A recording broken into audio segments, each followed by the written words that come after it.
thlir tu le ngai thatu zong zong te in zawa in chibai kabuk chewa du sakna sang ber ka han bok chewani ole tun truma chuan tun lai lar mai leng puirama mimalram IAF ne na hral chungchanga mizo official channel le puhriat changte income na hi a interesting leng ka sia chuwang chuan apoi mo lai ka ti te kan en howanga chumi zolama chuan hemikai hnoi kan mi thiam te thujiak te kan ngai thla ho le donania ole engponi se in lo ngai thla ho phot mai te ang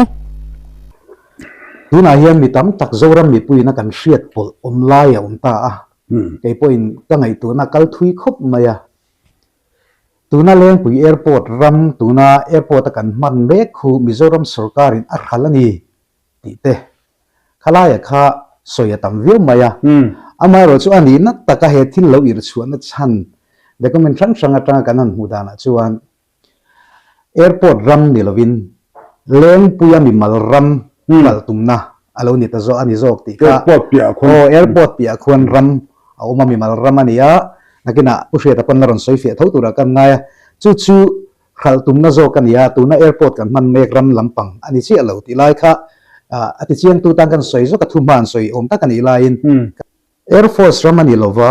airport ram ani si lova mi mal ram lo le kha ini asul na om ti lai kha minan chang do na mi like interesting tlaiber mo sei du la chune tani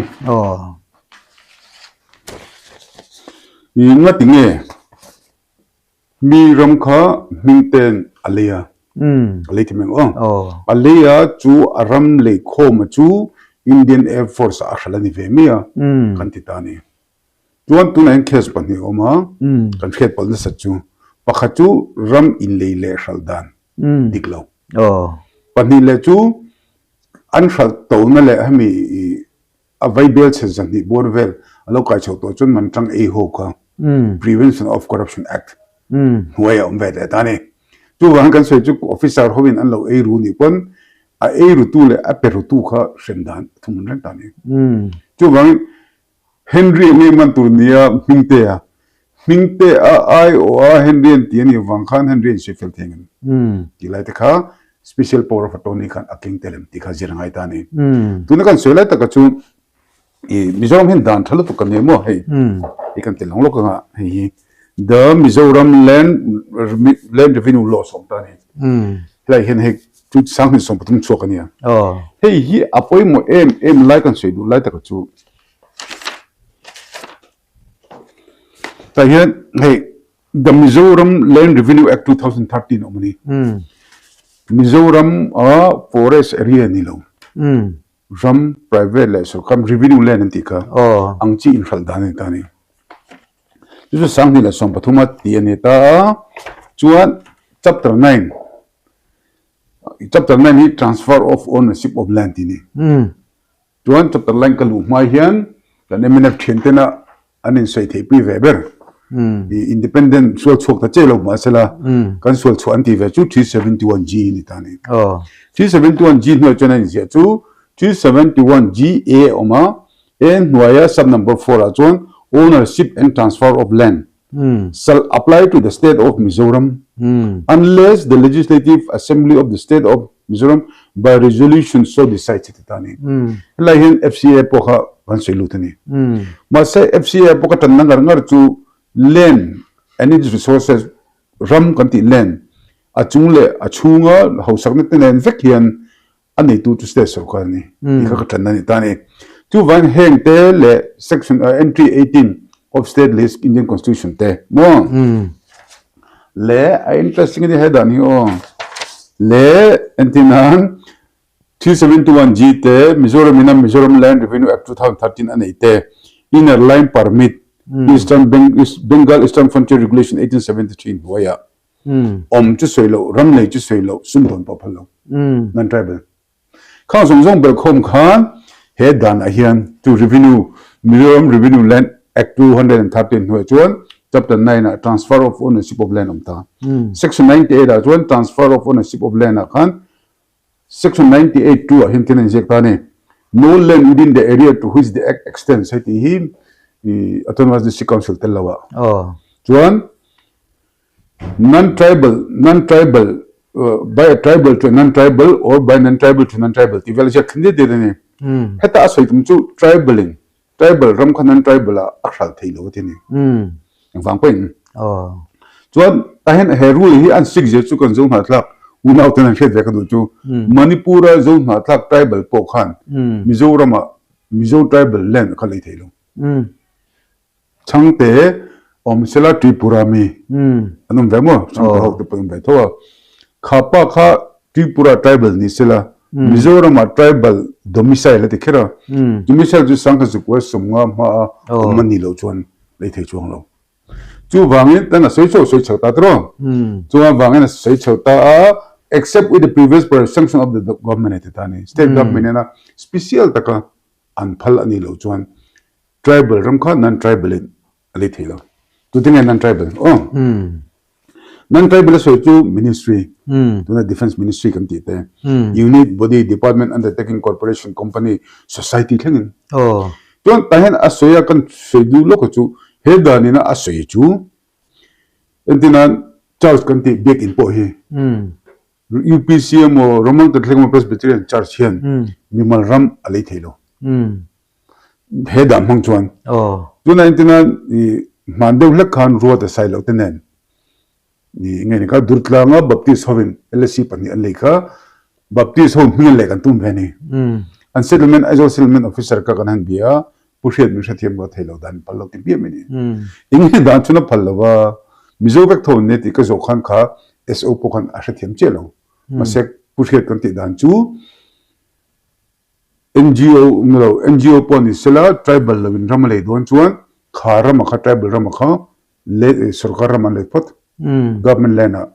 chuan government khan char satana mo engmatang khan lease amina pe chok ta ni chu he dan moya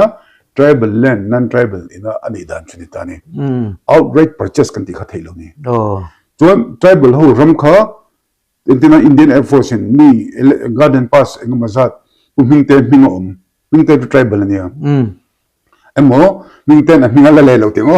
heta nei tu ta ming tholo ka poka tribal ni veka ka Indian Air Force outright purchase a thailo chu dan dik lo ta ka he thili le ni chon interesting em like say tun na social media ko ni ka section 98 of Mizoram Land Revenue Act 2013 section 98 sub number 5 again any transfer of land made in contravention to the provision of this section shall be void and shall not be enforceable in any court etani unlaw in leni pon example lo leni pon avoid am lo tin akhal tu le tu te khan court an challenge theno ta pakhatna chuan Indian Air Force ram kan shaldan kha outright purchase ni lovin sarkarin alla photanga private tangkhan ne acquisition kami fair rent certificate fair rent regulation mangkhan rules mangkhan alla photanga chata lease ni petuni tani game ngi local charge pon alei thelo line Indian Air Force kan lei tir kha MNF hun lai ka sei jo chu 19 and 2018 an sokarni tro atak taka chon hemi idea lo chota ni 2017 kum top lampang delhi ade ni tani chuti lai chuan kan officer fel tak beng bar tak cheng khate kha ju kal tha in huwa ta chuan HRIATA wing commander hotin an titia Mizoram Indian Air Force in Raman Leidon asin ti khom tani 2017 18 vela khamo chuan akal chawa puming te kha picture lo langa puming te khan aram kha aran offer tani zo lo chodanin alang a documents kha chu atam to atuna henmo mutu tam to kachun khasik amla banga chuan akal chawa HRIATA khan kasitlang o chu HRIATA khan in khami an kalchom khan Mizoram khan marshe than network ni than ri henmo paisa ni me tam tin lama afel version shima lano pangte ania chuan anti chong khan pumping te ram kha anti fel thokari ni MNF fun lai khan Henry po hin alan danin MNF fun lai ti fel man ka chu do vele to tin mantang e tur list anti MNF funa inline up ho po kha achiang seidur tak seidur kan seidur bona sei khan umjeni lowa chu wangin andon le taxi lo wang khan mo chu wang Henry na MNF fun chunga ti fel atum lai khan na satakina beni chuan are po khanga tinge sang ni som ni pali January khan a red an le na tur red kha bung le tani ti kan theta khami kan ti chu wangin MNF hun lai khan an le tur red po ching po ro ma lo chu akal chhong nu kal chhong nu wa enga mo awangin khami MNF hun lai khan paisa kha a le kha in principle in administration kha administrative approval te financial sanction ko amma sela paisa an release ta ka chu ZPM hunani ta hlau phone chuan HRIATA chuan MNF huna ama lo pui tu manchang be se ve tu ho kha HRIATA chuan pa zu dol tani an poi mo to thlat lawa official ten ni an posting alom to lo pe chuan chu wangin HRIATA chuan sia ta ke thimea turanita chuan he ta bible satam takse nga ti ai khan Mizoram le central apo mo bible sitlem zo khan ti lo manga kaldon tan chu tu na hen ka sei fu chu Henry plan ang khan MNF fun lai khan low in level man se chuan tu na hen pin kan shela bang kan boy la bang ani tak chu chiang veu maya kan pakai chho zela e zona tur tam tak kan neya chu ti ro chuan he thil hi issue lian pui maya neya nakin zela kan fin khunan e tuna helaya Mizoram Land Revenue Act 2013 te po hi mi pui tan kan zir chin zel te po poi moi gan ria nakin zela te po nan tribal ramaron le te po athiang lo ni ba ne na phal lo hul hul ani ti lai te po kha kan ria chin na tan poi mo len ka ria chon he thil lo ir chuan tu nei ron soi zo chi lai kha UTBC dal ven chunga poina aron vei lai tak khani na langta a nan tribal ram aron le kha outright purchase sakha arem ti lawa kalai ka ron au chu pui lai te poni na langa chu ti ro la thil lo lang chiang pakhat om ta a assembly se somma sa kan siam eng thu soya ta khan ti hena ron ti ta kum sang hi som pakua MNF in leng puya Indian Air Force ram le tur hi NOCL an lo pe a mimal ram mani se sarkar thu nei na ni wangin sarkar ne na ti tlan vek ani yang kum sang hi som ni palia ZPM asongkar to nuwa po Ayazol DC office sian alawla boy pui zizel ani oma CM in a kachua ka adik haw lo din kept in obedience turin atita kha ania chuta in nian na lo oma chu number K 12011/55/2013 revenue government of Mizoram Land Revenue and Settlement Department anita ta chuan May ni som panga sang ni som ni panga khan preliminary notification aron chuak vela ta thungani July takachu MNF le ZPM party in thuanin chu ta ni ani na taka chuan purwat ki materon tran chana po hoi taka anron tran chana kha preliminary notification ron chu hu nei ZPM sarkar hun lai ni to tata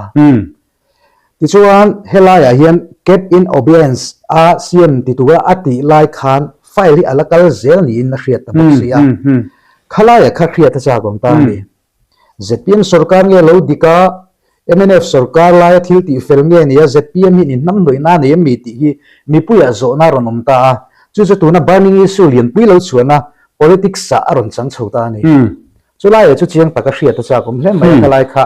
engai dan le tuna khan koran sei zuai to a hotlem chi ron ka bu dan a chuan le thuni dan a chuan MNF hun lai ti fel vek Ministry of Defense pana sanction siam vek to ani ma se khale tar 15 May 2025 kha enga tinge ZPM sarkar noi hian he letter preliminary notification ron chwale chute ni preliminary notification je chu aram le tu chungchang kha I sarkari na mo ngai alak du kha preliminary notification atira ate siam turani tani chu logic lo de wa kemela hangai to me chuan o he ta chu he atira preliminary notification po me ni som panga sang ni som ni panga chaw chu kolom mulak na song hi ZPM mulak na ni chuan ti beta ni ke chuan no en wange ka di chuan logic phat pa senga ni kwa khat sang ni la som ni le pali kan ngatinge mingte team le Henry team ka kanin mo alle tum ka ataw le ni ti kan kheda wangin anti-fel na kong kan ataw le tani chu mo solasiam chodan te tu na khan Henry Tim Khan Kulama, alay Turteka, and low negotiate lemon. Juan a final car, a minute phone line in Tikachiang, Pota Pakatna. In logic, though, in Helaya preliminary notification notes on the Chandilam Ju, Kandisi, Ajodisi, Pushet Puya. Ka Hemi Akam Koltunitani, this year account. Oh, Kalakantimea. Kata Aron Kaldon Khan, Katarum Kaltunilahan. Anhan zirchi nga tuna iseng dole khan chief minister upon assembly session setro kibina bain satitani kibina bain sani na khan kan cm khan pushet puya mo thune tutimeng o tunga tek chose ava instructions kon chelawa lo zirchi ang to hi enga moni thil dik lo to mem an saldana yen tika titani shet puya chu semen mining engineer venga denia tin ama hi sainik school chok branch at mania en vang emine phun lai an loti khachu dikpo ding lang masal preliminary notification pan loti lo ni dita heu meni chuma chu phet pu ru om ang se ni chu entina ka se fotina doctor pon stethoscope in kan om ena job chumila chu thalom ni tita job kan sum lo Africa Khan Akos Saka Chung Han Shatani. Hemi Lo Chwachani, 15 May 2025 Lo Chwachani, Shed Puya Khan, a fold the car, procedural lapse ka manani. Ateni John Fudonlo. The Kinakambola don't toti her shed pin a money in the Langani.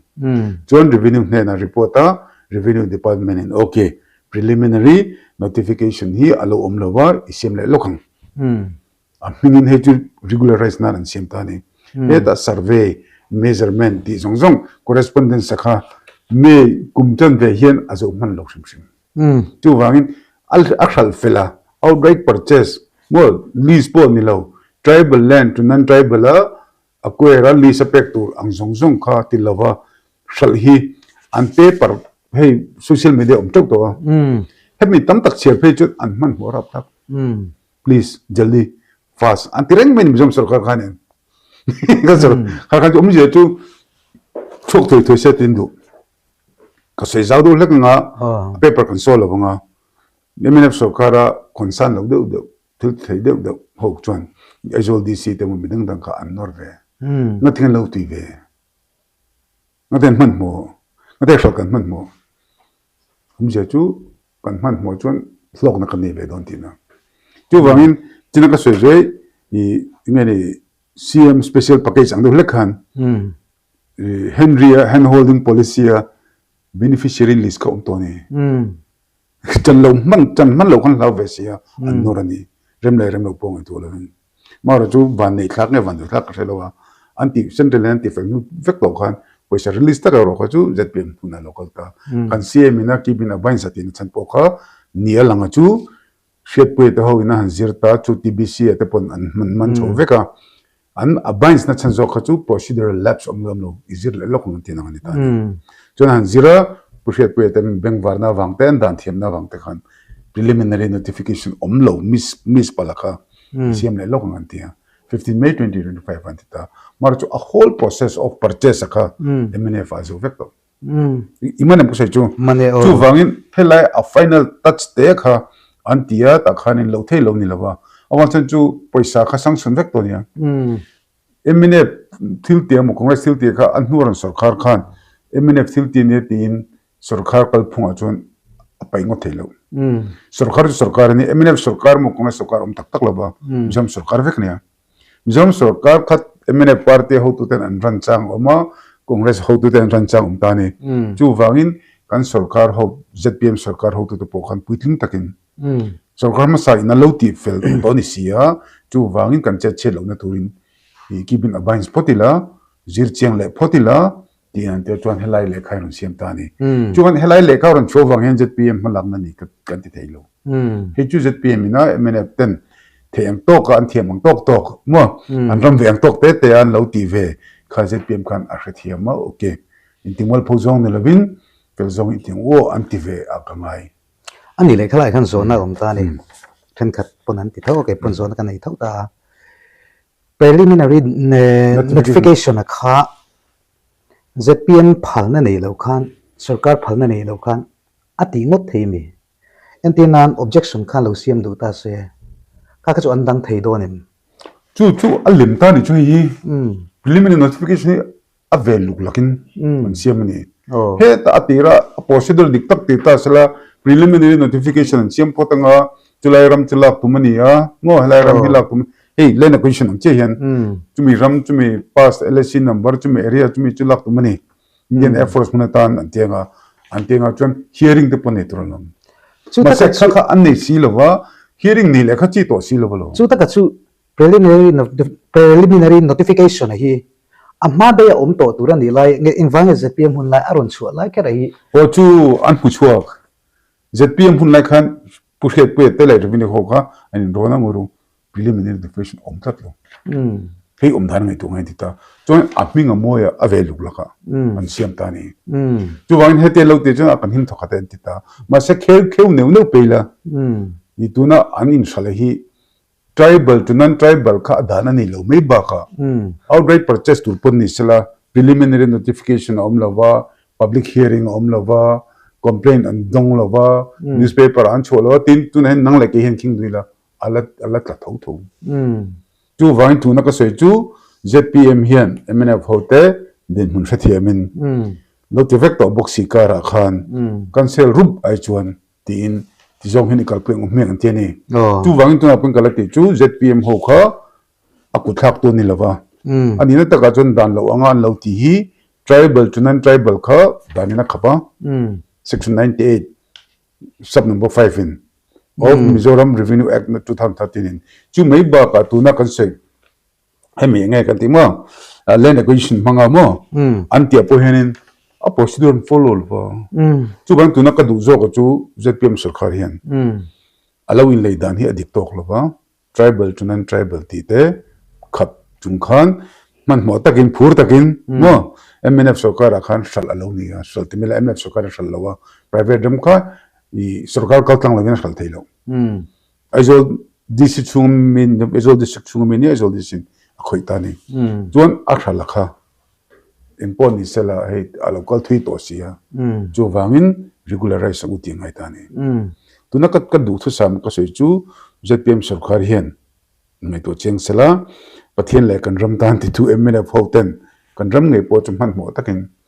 dan lo anga shal po poi ti lo khopa an lo che kha khongai thathiam ru moro chu changthar te na an ram ko lo nan ZPM kha diglo ta kan lo ti po kha tribal to non tribal mo hemi mangamo preliminary notification mangpo an lo lati lo ho po kha regularize dan mi to asela chuan land lease ankle ro se outright purchase ni labin 99 years angin Indian Air Force du le pesela pin ka modanin hete a story kan en hian Indian Air Force in khulairam khu an mo te hom lo sum siam na man tum Setiam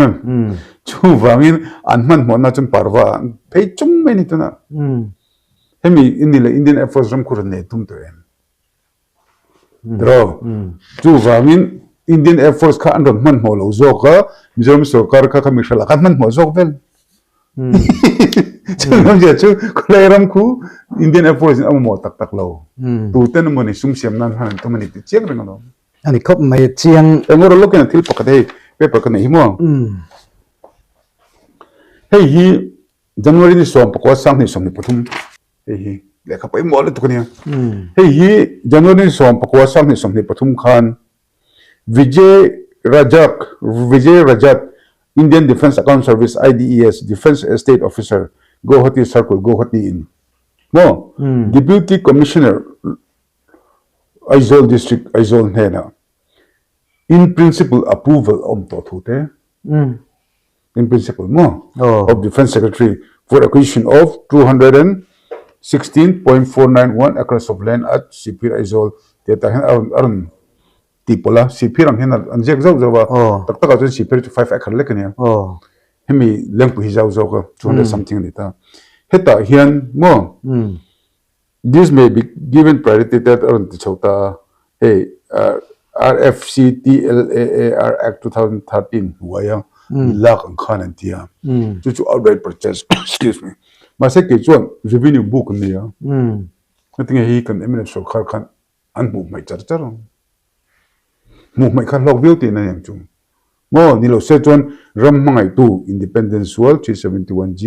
special provision so chok tu chon he dan he ngating an man ngam lo ngaten man lo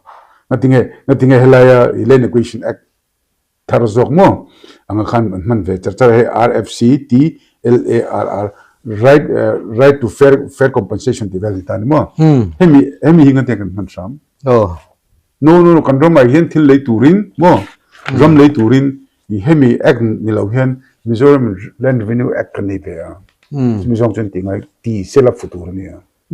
du tlak lo oh ma se akal chawa du na puro ki matam pavilion chan chu puro ki mat ho khan emina phun chung khan lo ti ri ral man che se chon CBI ko lu anti lo bang chon adom tu pure line up thu Henry beneficiaries mo and the hand holding beneficiaries list ho kha MNF ho khan an mula taksilo wangin CBI ko lu tang uti karim chang talom chu wan ka seidu chu he khe sayan isu pani oma pakhat chu diglo ta ka table ram sal sarkari na aman mopui NOC pe ya boipin sel tu ka azuk man mo zokne kan Mizoram sarkar ko sal ko nga khan defense ministry ain aza thlakan ya chu ngai tu juta tak chuan I pu rot ke mathau tu na MNF homina CBI ko lu an ngam na em chana khachu an don tur ve ang hisab kha an don tak lo wangin engma pui tur om la ventia ma se an shred lo bachu Prevention of Corruption Act no chonin an fel mete ma se tribal to non tribal akan fel don lo